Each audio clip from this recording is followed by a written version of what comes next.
Hi friends, ಎಲ್ಲರಿಗೂ ನಿತ್ಯ ಪಾಕಶಾಲೆಗೆ ಸ್ವಾಗತ. ಬನ್ನಿ ನಾವಿವತ್ತು ತುಂಬ ಡಿಫ್ರೆಂಟಾಗಿ ಬಟರ್ ಚಿಕನ್ ಫ್ರೈ ಯಾವ ರೀತಿ ಮಾಡೋದು ಅಂತ ನೋಡ್ಕೊಂಬರೋಣ. ಇದಂತೂ ತುಂಬ ಚೆನ್ನಾಗಿರುತ್ತೆ. ಚಪಾತಿ, ದೋಸೆ, ಈವನ್ ಮುದ್ದೆಗೂ ಕೂಡ ತುಂಬ ರುಚಿಯಾಗಿರುತ್ತೆ. ಈಗ ಯಾವ ರೀತಿ ಮಾಡೋದು ಅಂತ ನೋಡೋಣ. ನಾನಿಲ್ಲಿ 1 kg ಆಗುವಷ್ಟು ಚಿಕನ್ನ ಚೆನ್ನಾಗಿ ತೊಳೆದಿಟ್ಕೊಂಡಿದ್ದೀನಿ. ಈಗ ಅದನ್ನು ಒಂದು ತಪ್ಪಲೆಗೆ ಹಾಕೋತಾ ಇದ್ದೀನಿ. ನಾನಿಲ್ಲಿ ಬಾಣಲಿಲಿ ಕಲಿಸ್ಕೊತಾ ಇದ್ದೀನಿ. ನೀವು ಇವನ್ ದೊಡ್ಡದಾಗಿ ತಪ್ಪಲೆ, ಬೇಷನ್ ಯಾವುದಾದ್ರೂ ಇದ್ದರೆ ಅದರಲ್ಲಿ ಕೂಡ ಕಲಿಸ್ಕೋಬೋದು. ನೋಡಿ, 1 kg ಆಗೋಷ್ಟು ಚಿಕನ್ನ ತೊಗೊಂಡಿದ್ದೀನಿ. ಅದಕ್ಕೆ 1 ಟೇಬಲ್ ಸ್ಪೂನ್ನಷ್ಟು ಅರಿಶಿಣ ಪುಡಿನ ಹಾಕೋತಾ ಇದ್ದೀನಿ. 2 ಟೇಬಲ್ ಸ್ಪೂನ್ ಆಗೋಷ್ಟು ಶುಂಠಿ ಬೆಳ್ಳುಳ್ಳಿ ಪೇಸ್ಟ್ನ ಹಾಕೋತಾ ಇದ್ದೀನಿ. ಹಾಗೆ 2 ಟೇಬಲ್ ಸ್ಪೂನ್ ಆಗೋಷ್ಟು ಸೋಯಾ ಸಾಸ್ನ ಹಾಕೋತಾ ಇದ್ದೀನಿ. ಮತ್ತು 3 ಟೇಬಲ್ ಸ್ಪೂನ್ ಆಗುವಷ್ಟು ರೆಡ್ ಚಿಲ್ಲಿ ಸಾಸ್ನ ಹಾಕೋತಾ ಇದ್ದೀನಿ. ಹಾಗೆ 4 ಟೇಬಲ್ ಸ್ಪೂನ್ ಆಗುವಷ್ಟು ಧನಿಯಾ ಪೌಡರ್ ಹಾಕೋತಾ ಇದ್ದೀನಿ. ಹಾಗೆ ನಾನಿಲ್ಲಿ ಖಾರದ ಪುಡಿನ ಯೂಸ್ ಮಾಡ್ತಿಲ್ಲ, ಬದಲಾಗಿ ಒಣಮೆಣ್ಸಿನ್ಕಾಯಿನ ರುಬ್ಬಿಟ್ಟು ಪೇಸ್ಟಾಗಿ ಯೂಸ್ ಮಾಡ್ಕೋತಾ ಇದ್ದೀನಿ. 2 ಟೇಬಲ್ ಸ್ಪೂನಷ್ಟು ಚಿಲ್ಲಿ ಪೇಸ್ಟ್ನ ಹಾಕೋತಾ ಇದ್ದೀನಿ. ಮತ್ತು ಸ್ವಲ್ಪ ಕಸ್ತೂರಿ ಮೇಥಿ, ಹಾಗೆ 2 ಟೇಬಲ್ ಸ್ಪೂನಷ್ಟು ಗರಂ ಮಸಾಲಾನ ಯೂಸ್ ಮಾಡ್ತಾ ಇದ್ದೀನಿ. 3 ಟೇಬಲ್ ಸ್ಪೂನಷ್ಟು ಎಣ್ಣೆ, ಅಡುಗೆ ಎಣ್ಣೆನ ಯೂಸ್ ಮಾಡ್ತಾ ಇದ್ದೀನಿ ನಾರ್ಮಲಾಗಿ. ಹಾಗೆ 1 ಕಪ್ ಆಗುವಷ್ಟು ಮೊಸರು, ನೀವು ಗಟ್ಟಿ ಮೊಸರು ಬೇಕಾದರೂ ತೊಗೋಬೋದು, ಇವನ್ ತೆಳ್ಳ ಮೊಸರು ಬೇಕಾದರೂ ತೊಗೋಬೋದು. ಹಾಗೆ ನಾನಿಲ್ಲಿ ಸ್ವಲ್ಪ ಕರಿಬೇವಿನ ಸೊಪ್ಪನ್ನು ಹಾಕೋತಾ ಇದ್ದೀನಿ. ಅರ್ಧ ಹೋಳಷ್ಟು ನಿಂಬೆ ಹುಳಿನ ಹಿಂಡ್ಕೋತಾ ಇದ್ದೀನಿ ನಾನು. ಈಗ ಇದನ್ನೆಲ್ಲ ಚೆನ್ನಾಗಿ ಮಿಕ್ಸ್ ಮಾಡ್ಕೋಬೇಕು. ನೋಡಿ, ಒಂದು 5 ನಿಮಿಷನಾದರೂ ಈ ರೀತಿಯಾಗಿ ಚೆನ್ನಾಗಿ ಮಿಕ್ಸ್ ಮಾಡಬೇಕು. ಆ ಉಪ್ಪು, ಹುಳಿ, ಖಾರ ಎಲ್ಲ ಚಿಕನ್ಗೆ ಹತ್ತಬೇಕು. ಆ ರೀತಿಯಾಗಿ ಚೆನ್ನಾಗಿ ಮಿಕ್ಸ್ ಮಾಡಿ ಒಂದು 5ರಿಂದ 10 ನಿಮಿಷ ಮಿಕ್ಸ್ ಮಾಡ್ಕೋಬೇಕು. ತುಂಬ ಅಂದರೆ ತುಂಬ ರುಚಿಯಾಗುತ್ತೆ ಫ್ರೆಂಡ್ಸ್. ಚಪಾತಿಗಂತೂ ಒಳ್ಳೆ ಕಾಂಬಿನೇಷನ್ ಅಂತಲೇ ಹೇಳ್ಬೋದು. ಯಾರಾದರೂ ಗೆಸ್ಟ್ ಬಂದಾಗ ಈ ರೀತಿ ಮಾಡಿಕೊಡಿ ಒಂದು ಸಾರಿ, ತುಂಬ ಇಷ್ಟಪಟ್ಟು ತಿಂತಾರೆ. ಅಷ್ಟು ರುಚಿಯಾಗಿ ಆಗುತ್ತೆ ಇದು. ಸ್ವಲ್ಪ ಟೈಮ್ ಹಿಡಿಯುತ್ತೆ, ಬಟ್ ತುಂಬ ಅಂದರೆ ತುಂಬ ರುಚಿಯಾಗಿ ಆಗುತ್ತೆ ಇದು. ನೋಡಿ, ನಾನೀಗ ರುಚಿಗೆ ತಕ್ಕಷ್ಟು ಉಪ್ಪನ್ನು ಹಾಕ್ಕೋತಾ ಇದ್ದೀನಿ. ಉಪ್ಪನ್ನು ಹಾಕೊಂಡ ನಂತರ ನಾನು ಮತ್ತೊಮ್ಮೆ ಚೆನ್ನಾಗಿ ಮಿಕ್ಸ್ ಮಾಡ್ಕೋತಾ ಇದ್ದೀನಿ. 1-2 ನಿಮಿಷ ಈ ರೀತಿಯಾಗಿ ಚೆನ್ನಾಗಿ ಮಿಕ್ಸ್ ಮಾಡಿ. ಎಲ್ಲರೂ ಮನೇಲಿ ಇಷ್ಟಪಟ್ಟು ತಿಂತಾರೆ ಫ್ರೆಂಡ್ಸ್. ಗೆಸ್ಟ್ ಬಂದಾಗ ಈ ರೀತಿ ಮಾಡಿಕೊಟ್ರಂತೂ ಅವರಂತೂ ತುಂಬ ಖುಷಿ ಪಡ್ತಾರೆ. ಅಷ್ಟು ರುಚಿಯಾಗಿ ಆಗುತ್ತೆ ಇದು. ಮುದ್ದೆಗೂ ಕೂಡ ಒಳ್ಳೆ ಕಾಂಬಿನೇಷನ್ ಅಂತಲೇ ಹೇಳ್ಬೋದು. ನೋಡಿ, ಈ ರೀತಿಯಾಗಿ ಚೆನ್ನಾಗಿ ಮಿಕ್ಸ್ ಮಾಡ್ಕೋಬೇಕು.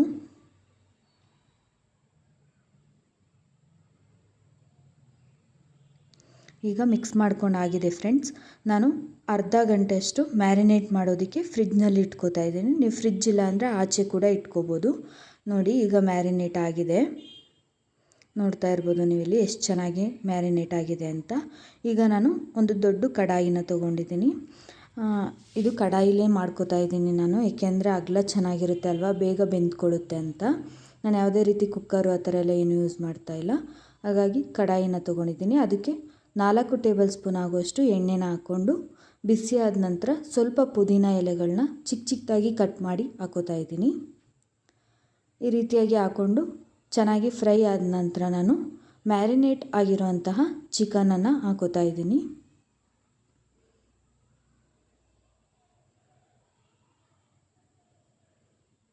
ಈ ರೀತಿಯಾಗಿ ಎಲ್ಲ ಚಿಕನನ್ನು ಹಾಕ್ಕೊಳ್ಳಿ. ನೀವು ನಾನು ತೋರಿಸಿರೋ ಇದನ್ನು 1 kgಗೆ ಯೂಸ್ ಮಾಡ್ಕೋಬೋದು ಫ್ರೆಂಡ್ಸ್.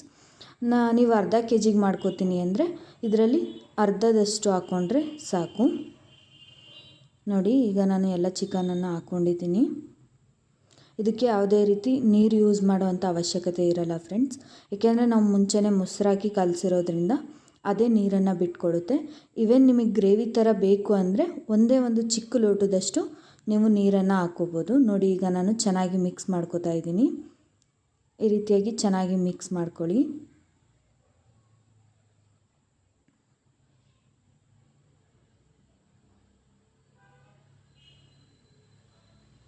ನೋಡಿ ಈ ರೀತಿಯಾಗಿ ಚೆನ್ನಾಗಿ ಮಿಕ್ಸ್ ಮಾಡಿಕೊಂಡು ಹಾಗೆ ಬಿಟ್ಟು ಅದು ಫ್ರೈ ಆಗಬೇಕು. ಇದಕ್ಕೆ ಯಾವುದೇ ರೀತಿ ನೀರು ಆ ಥರ ಎಲ್ಲ ಏನೂ ಆ್ಯಡ್ ಮಾಡೋಂಗಿಲ್ಲ. ಹಾಗಾಗಿ ನಾನು ಹಾಗೆ ಬೇಯಿಸ್ಕೊತಾ ಇದ್ದೀನಿ. ಮತ್ತು ಆಗಾಗ ಕೈ ಆಡ್ತಾನೆ ಇರಬೇಕು ಇದಕ್ಕೆ. ನೋಡಿ ನಾನು ಮತ್ತೊಮ್ಮೆ ಕೈ ಆಡಿ ತೋರಿಸ್ತಾ ಇದ್ದೀನಿ.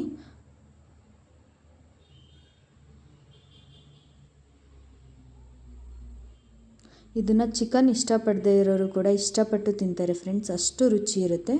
ನಾನೀಗ ಬೆಣ್ಣೆ ಅಂದರೆ ಬಟರನ್ನು ಕ್ಯೂಬ್ಸ್ ಆಗಿ ಕಟ್ ಮಾಡಿಕೊಂಡು ಒಂದು 4 ಕ್ಯೂಬ್ಸ್ ಆಗುವಷ್ಟು ಹಾಕೋತಾ ಇದ್ದೀನಿ ಫ್ರೆಂಡ್ಸ್.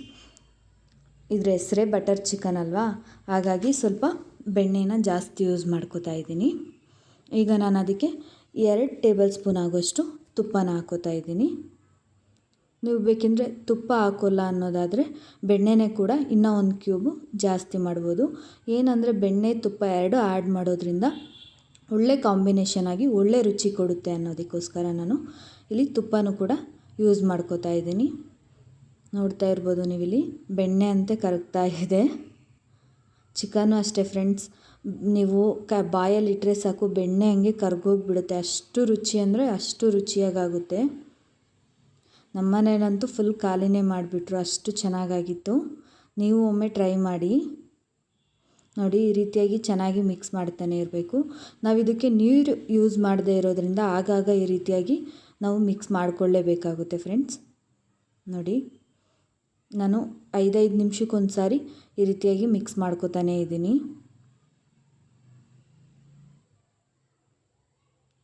ಈ ರೀತಿಯಾಗಿ ಚೆನ್ನಾಗಿ ಮಿಕ್ಸ್ ಮಾಡ್ಕೋಬೇಕು. ಈಗ ನಾನು ಇದಕ್ಕೆ 1 ಈರುಳ್ಳಿ, ಮೀಡಿಯಮ್ ಸೈಜ್ ಈರುಳ್ಳಿನ ಕಟ್ ಮಾಡಿ ಹಾಕೋತಾ ಇದ್ದೀನಿ. ನಾನು ಇವಾಗ ಈರುಳ್ಳಿ ಯಾಕೆ ಹಾಕೋತಾ ಇದ್ದೀನಿ, ಮುಂಚೆನೇ ಯಾಕೆ ಫ್ರೈ ಮಾಡ್ಕೊಂಡಿಲ್ಲ ಅಂದರೆ, ಈರುಳ್ಳಿ ಈ ರೀತಿ ಮಧ್ಯದಲ್ಲಿ ಹಾಕಿ ಬೇಯಿಸ್ಕೊಳ್ಳೋದ್ರಿಂದ ಒಳ್ಳೆ ರುಚಿ ಕೊಡುತ್ತೆ ಫ್ರೆಂಡ್ಸ್. ಹಾಗಾಗಿ ನಾನು ಈ ರೀತಿ ಮಧ್ಯದಲ್ಲಿ ಹಾಕ್ತಾಯಿದ್ದೀನಿ. ಫಸ್ಟಿಗೆ ಹಾಕಿ ಮಾಡಿ ಅದು ಒಂಥರ ಟೇಸ್ಟ್ ಬರುತ್ತೆ, ಬಟ್ ಈ ರೀತಿಯಾಗಿ ಮಧ್ಯದಲ್ಲಿ ಹಾಕೋದ್ರಿಂದ ಒಳ್ಳೆ ಟೇಸ್ಟ್ ಕೊಡುತ್ತೆ ಈರುಳ್ಳಿ. ನೀವು ಒಂದು ಸಾರಿ ಈ ರೀತಿಯಾಗಿ ಟ್ರೈ ಮಾಡಿ. ನೋಡಿ ಈಗ ಈರುಳ್ಳಿ ಎಲ್ಲ ಬೆಂದ್ಕೋತಾ ಇದೆ, ಹಾಗೆ ಚಿಕನ್ ಕೂಡ ಕುದಿ ಬರ್ತಾ ಇದೆ, ನೋಡ್ತಾ ಇರ್ಬೋದು ನೀವಿಲ್ಲಿ.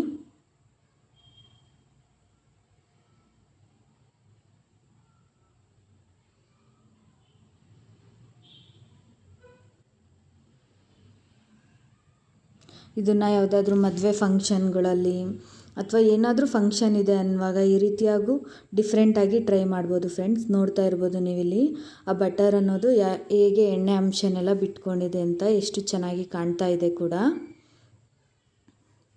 ನೋಡಿ ತುಂಬ ಅಂದರೆ ತುಂಬ ಚೆನ್ನಾಗಿ ಕಾಣ್ತಾ ಇದೆ ಮತ್ತು ಒಳ್ಳೆ ರುಚಿ ಕೂಡ ಇರುತ್ತೆ. ನೋಡ್ತಾ ಇರ್ಬೋದು ನೀವಿಲ್ಲಿ. ಈಗ ಆಲ್ಮೋಸ್ಟಲ್ಲಿ ಬೆಂದಿದೆ ಅದು.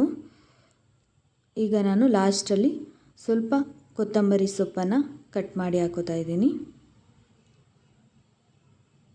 ಈ ರೀತಿಯಾಗಿ ಕೊತ್ತಂಬರಿ ಸೊಪ್ಪನ್ನು ಹಾಕ್ಕೊಂಡು ಇನ್ನೊಮ್ಮೆ ಚೆನ್ನಾಗಿ ಮಿಕ್ಸ್ ಮಾಡಿಕೊಂಡು ನಾನು ಸ್ಟವ್ನ ಆಫ್ ಮಾಡ್ಕೋತೀನಿ ಫ್ರೆಂಡ್ಸ್.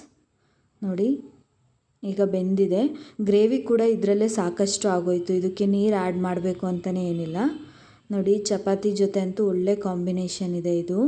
ನೀವು ಒಮ್ಮೆ ಟ್ರೈ ಮಾಡಿ ನೋಡಿ, ಹೇಗಿತ್ತು ಅಂತ ಕಮೆಂಟ್ ಮಾಡೋದನ್ನ ಮರಿಬೇಡಿ. ಒಳ್ಳೆ ರುಚಿ ಕೊಡುತ್ತೆ ಫ್ರೆಂಡ್ಸ್.